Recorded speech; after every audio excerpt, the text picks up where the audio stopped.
Mymensingh engineering কলেজের শিক্ষার্থীরা এখানে ডিসি অফিসের সামনে জেলা প্রশাসনের কার্যালয়ের সামনে জড়ো হয়ে বিক্ষোভ করছে।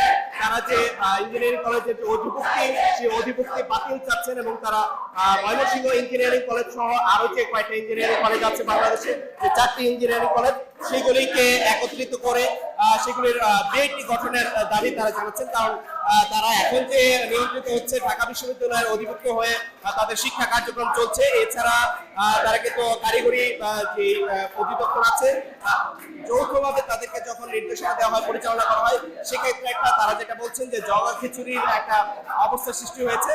তাদের শিক্ষা কার্যক্রম নানা ক্ষেত্রে ব্যাহত হচ্ছে। সেই দাবি তারা জানাচ্ছেন যে খুব দ্রুতই তাদেরকে 24 ঘন্টার মধ্যে শিক্ষা কারিগরি শিক্ষা সচিব যেন তাদের সাথে বসে, সেই দাবি জানাচ্ছেন এবং তাদের যে সমস্যাগুলি সেগুলি তুলে ধরছেন জেলা প্রশাসনের কার্যালয়ের সামনে। আমি একজন শিক্ষার্থীর সাথে কথা বলবো যে আপনারা আসলে এখন সুনির্দিষ্টভাবে আপনাদের দাবিটা কি এবং আপনাদের কি সমস্যা নিয়ে আপনারা এখানে। আমাদের বর্তমানে যে দাবিটা এটা হচ্ছে 3টি সরকারি engineering college, Mymensingh engineering college, Faridpur engineering college এবং বরিশাল ইঞ্জিনিয়ারিং কলেজ সহ আমাদের বিআইটি গঠন, বাংলাদেশ ইনস্টিটিউট অফ টেকনোলজি। এখন আমাদের এই সমস্যা নিরসনের জন্য মূলত এই দাবিটি তুলে ধরা।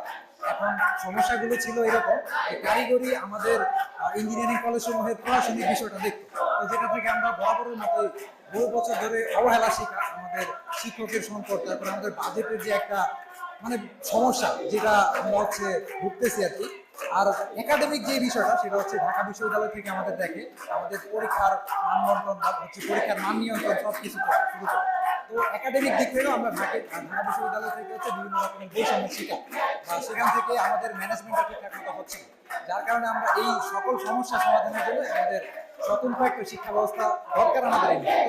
তারা আসলে যে সমস্যাগুলি তুলে ধরেছে, আসলে নানা ধরনের শিক্ষা কার্যক্রম ব্যাহত হচ্ছে ঢাকা বিশ্ববিদ্যালয়ের অধিভুক্তির কারণে, যার ফলে এই সমস্যা থেকে নিরসনের উপায় হিসেবে তারা অধিভুক্তি বাতিল চাচ্ছেন।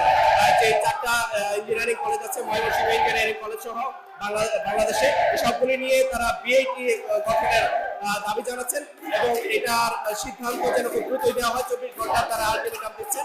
আর এই তাদের আন্দোলন আসলে টাউন হল মোড় থেকে শুরু হয়ে এখানে জেলা প্রশাসনের কার্যালয়ের সামনে তারা বিক্ষোভ করছেন এবং তাদের আন্দোলন চলবে বলে তারা এই হুঁশিয়ারি দিচ্ছেন। এই ছিল এখান থেকে সবকিছু।